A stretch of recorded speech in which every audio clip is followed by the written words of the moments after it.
Мына жердегі ақ курткадағы қыз қаршадай болса да осы жердегі шылаушындардың күтіміне биогумус шығаруға әкесі екеуі атсалысуда. Түске дейін мектепте оқисың ғой, Оны бастау керек деп көріп отырып, қазығып Қазақстанды іздесем шықты. Шыменттен Ордабастан сияқтан алдырып 10 мың, 50 мың теңге.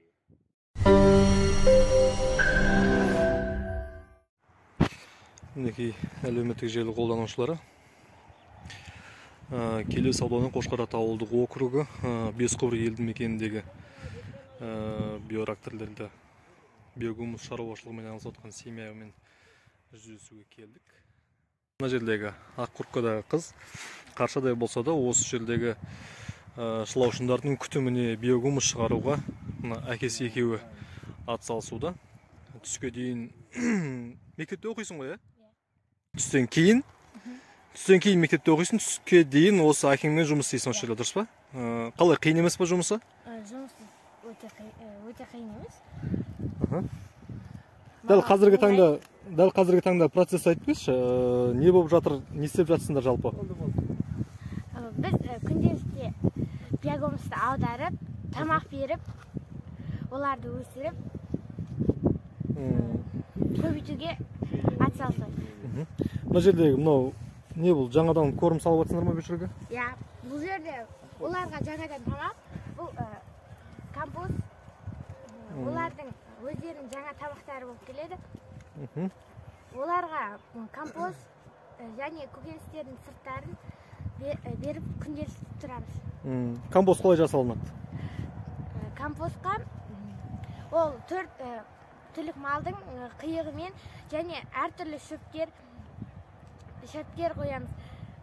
Оны бірінші биогумусты тазалап, жуып, одан кейін оларға салып береміз. Мына жақ біз дайындап жатқан биогумус компост, компостта біз сабан салғанбыз. 55 градустан кейін олардың ішіндегі құрттар жоқ болып кетеді. Оларды 70 градустан кейін аударып тұру керек. 2 күн сайын ма, неше күн сайын? Аптасына. Аптасына бір рет аударып тұру керек, Иә. Қанша уақытта дайын болады? Егер биогумусқа берсеңіз, қызыл құрттар оны 4 айда биогумусқа айналдырып береді. Ал жерге берсеңіздер, олар пісетін уақытында өздері пісіріп береді. Мына жақ біздің биогумус дайындап жатқан. Так, бұл жер уже дайын болған, Аударшы бір екеуін.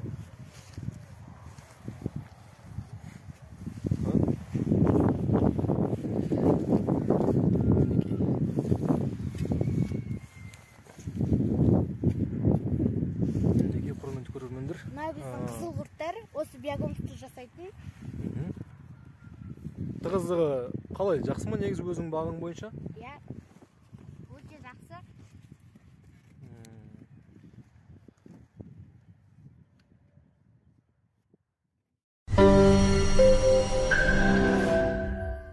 Аға, енді осы қыздың әкесісіз ғой өзіңіз, Қашан бастадыңыздар, қалай бастадыңыздар, екеуіңіз қалай жұмыс істейсіздер күнде? Осыны бәрін айта беріңізші. Ассалаумағалейкум қазақ елі. Бастағанымызға 2 жыл болды. Басында ютубтан көріп, оны бастау керек деп көріп отырып, қазығып Қазақстанды іздесем шықты. Шыменттен Ордабастан сияқтан алдырып 10 мың, 50 мың теңге. Содан бастай жеттік.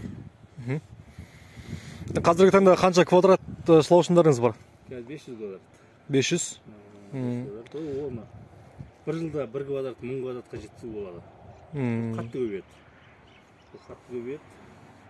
Жағдайың болса да, жерің болса, көңің бәрі дайын болып, бәрі қаражатқа тағылады ғой. Енді қазір байқап жатырмыз, жаңадан көң салып жатсыз. Компост аударылған, күйдіріп, капилляр толқын талап етіп отыр. Осы компостпен ішіне шөп,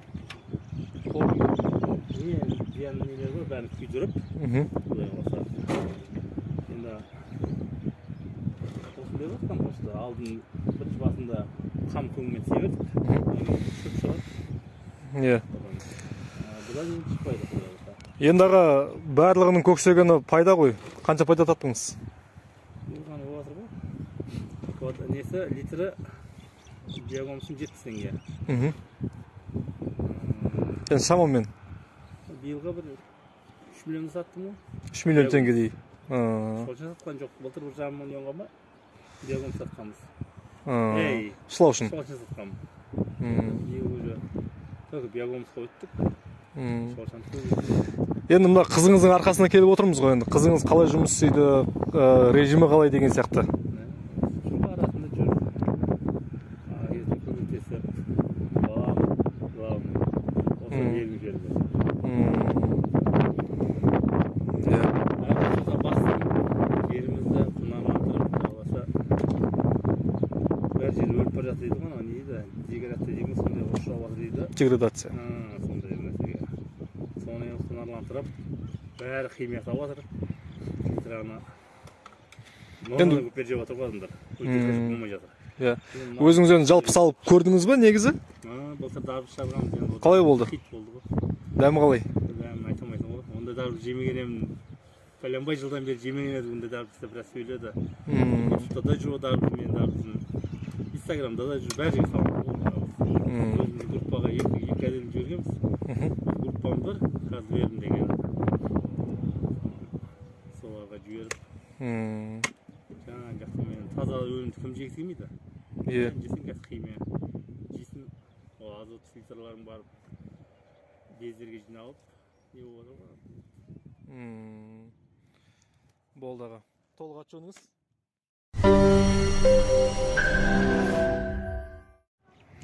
Мінекей мынау компост дайындалған. Ар жақта уже дайын болған салып, жаңадан биореактор дайындап жатыр.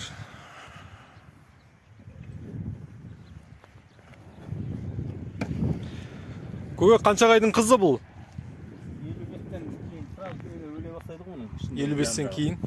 Енді максимал температураныз қанша болды? Қыздырамыз 70-тен уже. 70-ке дейін ма? 70-те сразу аудара бастаймыз. Бір айда дайын бола ма? Жоқ, 5 рет айналдырсаң болды, әр 3 күн сайын. Бір айда 15 рет айналдырасың, оны диқаншылықта бересің. Шолшанға жейтін нәрсе қалмайды. Диқаншылықта берсең, картошканы секіртіп жібереді ғой. Картошкаға берсең, любой нәрсеге ғой вообще. Мен өткенде естідім, дәл осы көлем болатын болса төмен түседі дейді, сол 15 рет аударған кезде. Жарты қалады ғой. Жартысы қала ма? Жарты қалады. Күйетті жарты қалады. Шөбі көп болса азаю аз болады. 70-і сабан болса, 30-і көң болса азаю аз болады. 10 камазды өзің сүйтін болса, сен шөп араластыр. Ол 5 камазды қалады. Шолшанға бересің, тағы да жартысын жеп. Өзіне бойына сып береді, жартысын биогумс береді. Сөйтіп азайып, таза табиғи тыңайш атындар. Жартысын өзінің бойына не қалады. Айтады 60% биогумс шығады, 40-ын жеп қояды. Бойына сіңіп кетеді.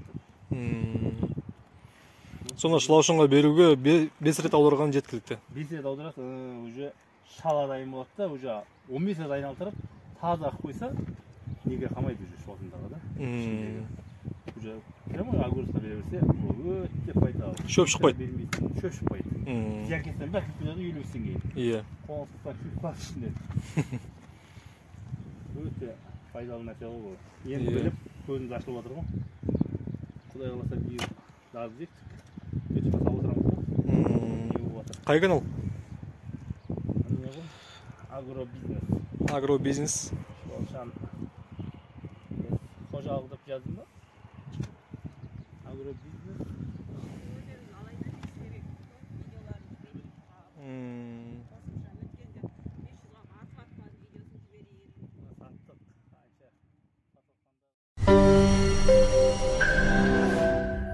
Биогумс, құдай қаласа